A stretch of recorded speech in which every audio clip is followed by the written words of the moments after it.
Okay, welcome to episode 1 of our podcast. So I start again. Right. I was ready to go to that.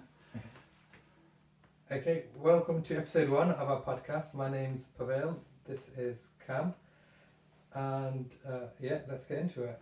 Okay, topic today: youth disenchantment. Yeah, What- use someone. What are your thoughts?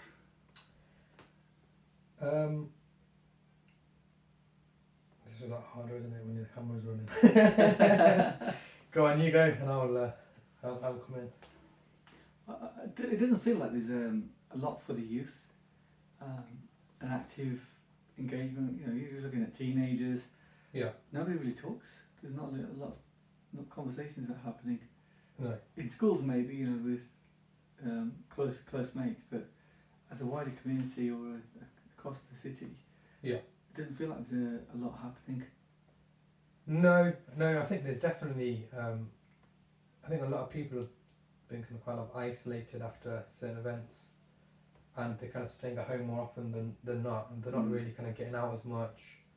I can remember, you know, when we were younger, we used to kind of go out quite a lot and kind of be playing on the streets. You don't really see kind of young children playing around so much. It might be down to, you know, whatever safety risks or whatever, but it definitely does feel like you've got less of a kind of, you know, a community kind of vibe of like children playing out and kind of, you know, doing kind of a lot of that stuff. I think it's everybody's in their own little boxes at home, playing on games, devices, Yeah, and all sorts of distractions, really, isn't it? yeah, and I think the traditional kind of mechanisms that are in place were like maybe like youth clubs that have been defunded, even kind of, you know, places of worship and things like that. You see a lot less youth kind of going into those kind of places, kind of, you know, no matter kind of what religion or background they are, there just seem to be a lot less people going into them. So it'd be quite interesting to kind of figure out why that's happening and what's causing it, and, you know, kind of ways to potentially even counter that, or, you know, increase people kind of engaging. Because I think isolation, I don't think is really good for kind of the younger kind of generation. What do you think? Yeah, absolutely. I think what we've learned over the last 2 or 3 years is an example of how not to exist as a society. Yeah. I think Yeah, I agree. physical contact has had I feel it's had a mental, quite a deep mental impact. Yeah. I was speaking with one of the local mental health experts. I'm sure you know him as well. Speaking with him, you know, it's there's a lot of layered issues. I think we need to start to explore and find innovative ways to bring back the life again. Yeah. Yeah, I think it's quite like quite a deep topic, isn't it, in terms of why it's happening. I think once you get to the bottom of that, then you can probably figure out kind of, you know, ways of, you know, to circumnavigate or kind of techniques or processes to kind of overcome that. But yeah, I think it's something you're seeing across the board, across different communities, religions, background. You know, they always talk about, you know, the youth are, you know, committing crimes and this and that, but I don't know if they doing it any more than we used to, or is it just being reported more? And yeah, there definitely seems to be a bit of a disconnect there, or I don't know if they're being kind of turned into black sheep, that, you know, they're causing problems by certain groups of people. But yeah, there definitely seems to be a level of a level of disenfranchisement that, you know, we're not really seeing for quite a while. Or for me, it feels like it's got worse. So Yeah, it does feel like. However, I think all is not lost. I take the words of Guru Nanak and the way that Guru Nanak's brought life to, you know, dried roots and dried branches. Yeah. You know, in terms of how we've existed. Yeah. And it's in reinvigoration. Mm-hmm. So I feel that there is a cloud, or you know,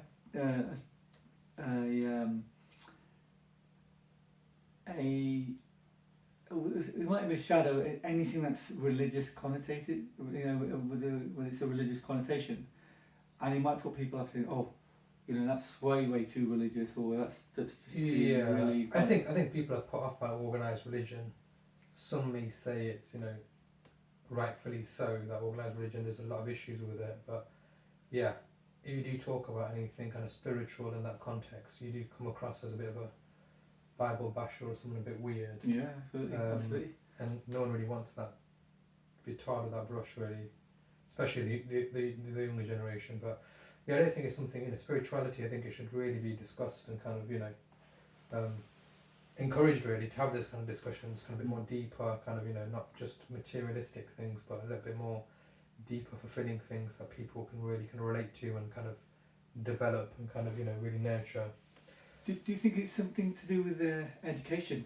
And Well, yeah, I mean, a lot of people argue, is education fit for purpose, or, is it, what are we educating kids on? Like, you learn about Henry VIII and dinosaurs and trigonometry. It's not really Pythagoras, it's not really like education in my eyes, really. It's just kind of learning useless knowledge, really, but just to pass exams. yeah. So, okay. So the next topic we're going to talk about is sense of community. So what's your views on that? So, I mean, talking to a lot of very different individuals, whether the Sikh, Hindu, Muslims, or any Christian, Buddhist, Jain. Yeah, everybody. So talking with different people and of different ages. You can stop people on the street, go to the park, and have conversations, and go to the Gurdwara or a mosque, a temple, etc. And there is there's a profound connection really with individuals when we start to have conversations. That I feel that there needs to be more, or there could be, the energy that you feel from having conversations and finding out about people's backgrounds and experiences. What your dad, for example, is the science background, and that was an extremely interesting 20-minute, 30-minute conversation about science. Oh, okay. When you came around and I was out and Dad kept company. Yeah. Yeah. Okay. And those conversations, you find a lot more about people, and it opens up a different perspective.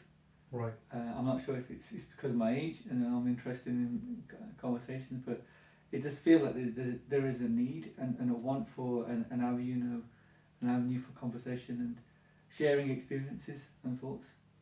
Okay.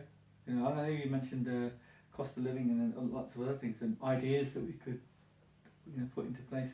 Yeah, so I think this leads on to a bit youth disenfranchisement and also, sense of community is kind of getting lost, especially in kind of, I don't know, again, the younger generations. We don't really have kind of that many kind of community events or community kind of like spaces that people come together. Excuse me. Got a bit of bad hay fever. We don't really have those kind of places that, like community centred youth clubs, or even just in general, just kind of like, like you used to see kind of like, I don't know, like little fairs going on kind of locally, things like that, kind of local trips organised by different community backgrounds or whatever. You don't really have those as much anymore. I don't know if people find them a bit kind of, not as interesting or boring, or people have moved on from some of these kind of so-called community kind of building and, community events and things. But I think there's definitely a need for that. I think definitely we have lost something. Again, over the last couple of years with everything going on, it just highlighted how useful you need a community to be. And I don't know if kind of we have those kind of facilities in place there for the the elderly or the next generation, whatever. I know there are things going on. You've got like food banks. You've got things. Many different communities are doing them. You got within our own community, Green Alex Mission, that they're doing things which again, you can go down to help out. You get some sense of community, but I think we're definitely lacking those kinds of initiatives, and I think we need more, and we need more kind of spotlight on these kind of things. What's going on? If you're bored, what can you do, which is kind of quite productive, which is, it doesn't kind of involve in the usual kind of stuff of kind of going out, usual kind of places people are bored. So yeah, I think there's quite a lot that can be said about sense of community being lost, and I feel like we've got to a point where we might not even get back to the stage where we did have kind of like strong kind of local communities. I know in villages and things you get them, but you know, we all live in large cities. We don't really, really have that much anymore. So yeah, I think it'd be quite kind of, quite interesting what happens. I know a lot of people have kind of moved on to kind of online places as for a sense of community. So social media, forums, whatever, Discord servers and things like that. I found that would be a good idea, set up a Discord server around this podcast. So if anyone wants to discuss topics in it, we can do that. But Good point, yeah, so I think maybe the sense of community, playing devil's advocate, maybe it's moved away locally in person and it's gone more online and digital with Teams and all the rest of it, WhatsApp groups and things like that. We are part of a lot of WhatsApp groups. A lot of kind of planning and a lot of kind of discussion and ideas do happen on those platforms as well. I think it's a bit different. So yeah. Yeah, I feel there's definitely a need for human presence. I know there was a study done when, taking the spiritual example at the height. When you're with spiritual people, you have a really high sense of, high energy and high sense of feeling. Yeah. And even when you're with like-minded people, exploring things. Yeah, like conversations. You kind of vibe off people, don't you? The vibe, yeah, absolutely. You have a bit more kind of meaningful conversations rather than superficial ones. That's right. And compared to using electronic media, the kind of physical presence, it feels there's a lot more engagement, which I think the last couple of years had showed us that what we were missing. Yeah, I think also with digital media, it's a bit ethereal. It's like it's online, and the next minute it can be deleted or delisted or removed from search engines, and you just kind of lose a lot of kind of knowledge. I know some of it gets archived on the Internet Archive or whatever, but there's loads of stuff that I've come across loads of useful forums that you just can't search for that information. You Google now and you get like, I don't know, Google's just got worse. You get really bad results of kind of the same few websites. So that's interesting. Okay, and the last topic we can talk about is nutrition health. So there's an area that we're quite into. So we quite like kind of natural supplements.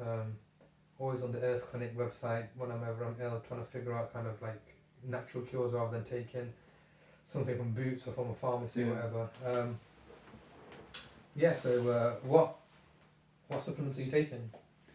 Well, I take a variety. I think vitamin D and K2. Okay. It seems to be it's the latest one I've been taking. Yeah. And there also, I do like the Floradix range of multivitamin minerals, and that one is specifically iron related. Yeah. It's the liquid. It's that liquid one, isn't it? Yeah. I saw it on a bus stop advert, I think it was. Yeah, it's very good, really good. If you look at the ingredients on that, it's all natural plant. Yeah. And vegetable extract. Yeah. Very, very, very good concentration. And obviously it's quite high in sugar because it's a concentrate, and you're supposed to have it 20 minutes or 30 minutes before eating your meal. Right. You're supposed to have it morning and evening. Yeah. But what I tend to do is keep the dentist out of business and rinse my teeth as soon as I've had it. Okay. And then you rock and roll with having. Then you don't have a coated mouth of like sugar, whatever. Yeah, absolutely. Yeah, slowly decaying your wonderful meshes away. Yeah. But I think the other thing I've been doing recently is apple cider vinegar. Yeah, I take that. Yeah. Yeah, apple cider vinegar. ACV with another 2 it. tablespoons, glass of water. That's it. Tastes disgusting, but it works wonders. Absolutely. Really good for things like metabolic kind of problems, like diabetes. It's good for lowers blood sugar levels. And fires up your stomach acid as well, isn't it? It does, yeah. It's quite alkalining as well. Once you obviously, it's an acid, but when you digest it, it kind of alkalines your body, which some people say is a good thing or whatever. So, yeah, it's good. Yeah, I mean, even in kind of Indian Ayurvedic kind of traditional medicine, in Chinese TCM, there is a lot of kind of emphasis put on kind of holistic health, where we kind of are more reactive, I think. Yeah, see the symptoms and trying to treat symptoms as opposed to exactly. Understand the whole. So just being a bit more preventative, really. So having kind of some good ones. Ashwagandha, that's a very kind of popular Indian kind of herb, which is quite popular in the West now. I take those; they're quite good. It's very relaxing, isn't it? I normally put a bit of some local raw honey. I'll actually get some raw honey Okay. from the Yeah. local store here from Yeah. Williston. Yeah, there's one Local to them, bees. yeah, it's good. The local are the better the bees. So. That's it. Yeah, no, it's good. I have ashwagandha. Take the capsule. Are you taking powder or you? I'll take the powder, yeah. Mix a bit of raw honey Yeah. in it. Yeah, okay. Yeah. Same, yeah, I take the capsule, that's pretty good. Mm. What else am I taking? I'm taking Hei Sha Wu Fotia extract, which is good. Okay. It's quite popular in Chinese medicine. I think it's quite a lot of like different B vitamins. Yeah, that's really good. Quite enjoy taking them. What's the extract was it from? Is it from flowers or? I think nearly all of them are plants, aren't they? Roots or some sort of plants. I'll be honest, I don't really know, but they all seem to be some sort of plant-based kind of thing, which is quite popular at the moment as well. So Yeah, plant-based as in real plants as opposed to manufactured like vegan food. oh yeah, none of that kind of like lab-grown meat beyond whatever nonsense. No, none of that. Yeah, so yeah, kind of taking that and started kind of having a lot of like wheatgrass again, wheatgrass juice, quite handy to have. Absolutely, yeah, Yeah, very nice, it's really good. I think actually I started experimenting with wheatgrass again. Okay. Apple cider vinegar, wheatgrass, one whole lemon juice. Okay. Lemon juice of a lemon. A whole lemon. A whole lemon. That's a lot. And Okay. it Pretty bitter. about 1.5 large glasses to knock that back with. Any raw honey in that? I didn't know because I just wanted to keep the sugars Quite low. low. Okay. But I did smash some baobab powder, full of vitamin C. What's that? Baobab. It's Baobab. Yeah, I've heard of that. Yeah. I think it's a tree in Africa. I actually saw one of the trees last year. You in Africa? Yeah. Oh, nice. Oh, your family's from Africa, aren't they? Yeah, so yeah. It's an African vibe, isn't it? African vibes. Indo-African vibe. Indo-African, why not? Yeah, yeah. Some Afrobeat That's it. in with a bungalow. That's it, man. Isn't it? You know. That's it. So it's really interesting, and are there any individuals that you've come across for health and nutrition and wellness? Oh yeah, on YouTube there's loads. Like I follow my kind of recommended channels. A lot of them are like just YouTube people. Is it Dr. Berg? Oh, Dr. Berg. Dr. Berg, he's really good. Keto. Yeah, keto, low carb. Yeah. Low or no sugar. There's a lot of Bergs actually because there's There's Dr. Zoidberg, but he's I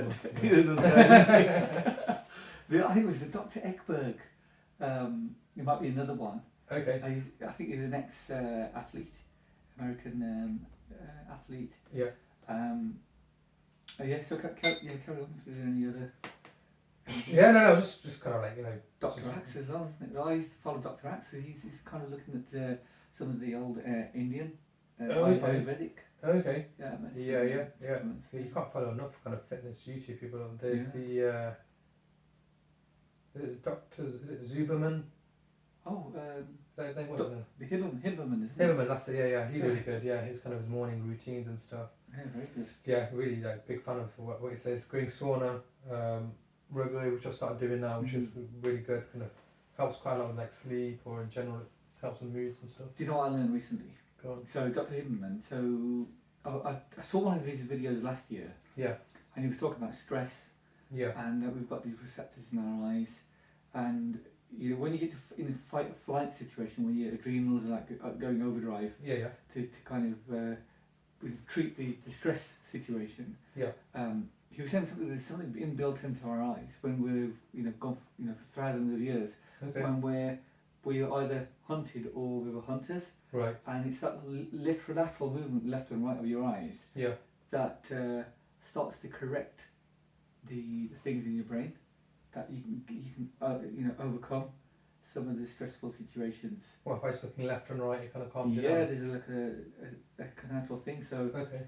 it kind of fits in with a Gatha I was listening to. So Gatha is a discourse of Gurbani, Guru Nanak's words, Sikh related, and the guy who I was listening to was talking about getting up in the morning and going bathing, and obviously when it's dark before sunlight. Yeah.